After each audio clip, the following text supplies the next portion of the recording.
now turning to social media, and can I say how great it is to see so many people here who played such a key role in the consultation. And, you know, some people are dismissive of processes like this, but policy making that doesn't listen very carefully to the voices of those it seeks to serve. That is not how this government carries out its business. And so I just want to thank you for the role that you have all played. And indeed, I want to thank all the people who have campaigned so courageously on this issue, including those who have done so after suffering terrible tragedy or loss. Thank you. Because today is a big moment for our country. This is a big step, real change for our children and our future. Because today I can announce that the government will ban access to social media for all children under the age of 16.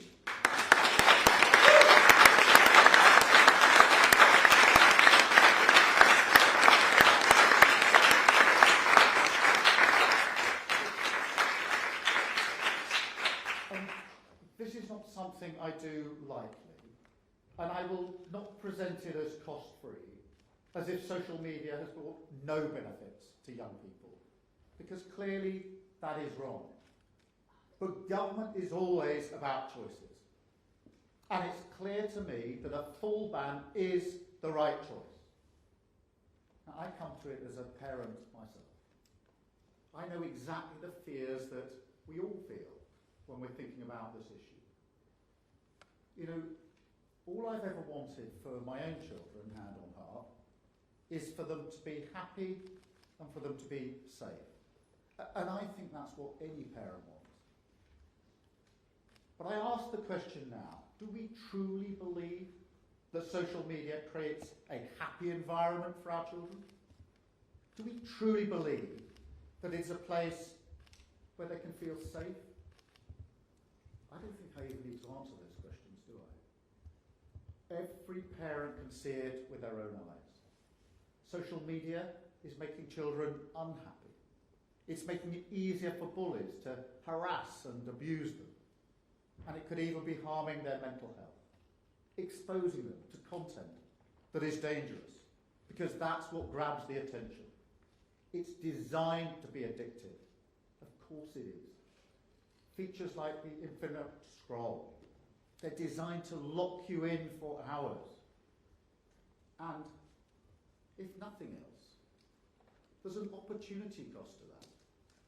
It stops children doing their homework, reading, playing with their friends outside, going to bed at a decent hour. Now, that may not sound like much, but these are the activities that help a child develop into an adult. We know how important they are.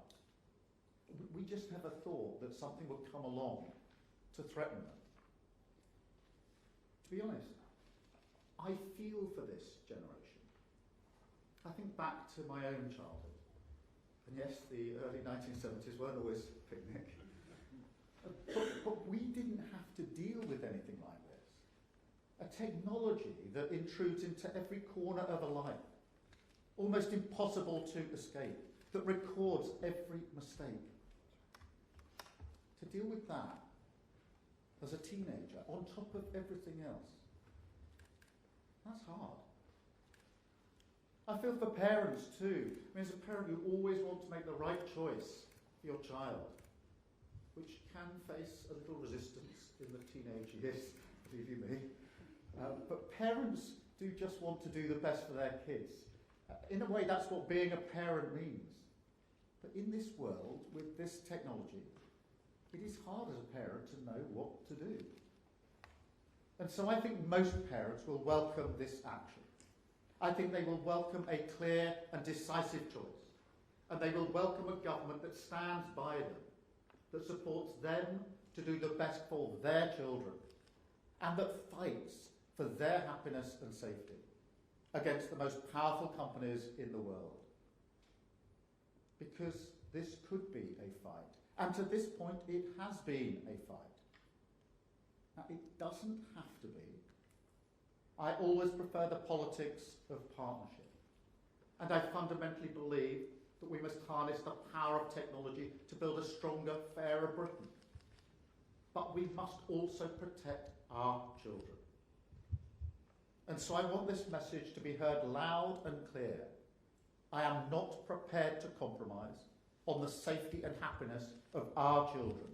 And that is why this ban must happen, and that is why this ban will happen.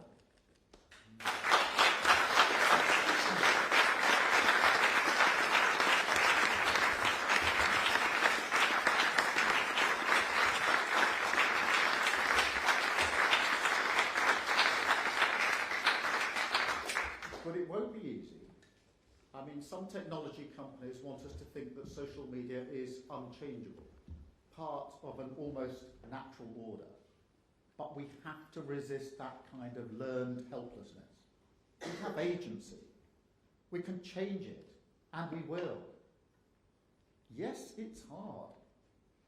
Hard to legislate for, hard to regulate, hard to enforce. That's why we sought a wide range of views on this.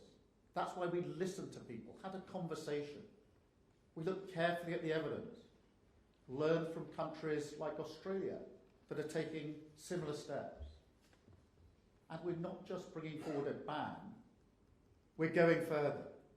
We're taking world-leading action on gaming services and live streaming platforms, where, at the moment, strangers can contact any child unchecked. Just think about that. Is there a situation in the offline world where you would just let your child pair up with a stranger, an adult that you don't know anything about? No. So we're taking action on that. And look, we know perfectly well that we will have to adapt our approach as technology changes. But building on our experience with the Online Safety Act, we do have an understanding of how to apply age verification. And because of the powers we took in the Children's Wellbeing and Schools Act, we can now move at pace. And crucially, we can adapt as technology changes. We have those powers. So we are ready and confident that this ban can be effective. Now, will it mean that no child ever logs onto social media again? No. But look, this might shock you, but it doesn't shock parents of teenagers. They get around other laws too. But we don't say, oh, look, a teenager managed to get a drink somehow, so let's not bother banning alcohol sales to children. We don't do that, do we? That would be utterly ridiculous. And so I just don't accept that argument. Laws are rules, but they're also an expression of our values. They shape the social contract. And so this will change the conversations that parents have and the expectations of children over time. It will make a huge difference. It will make our children safer. It will make our children happier. It will give them more time, more security, more freedom to grow up, more opportunity.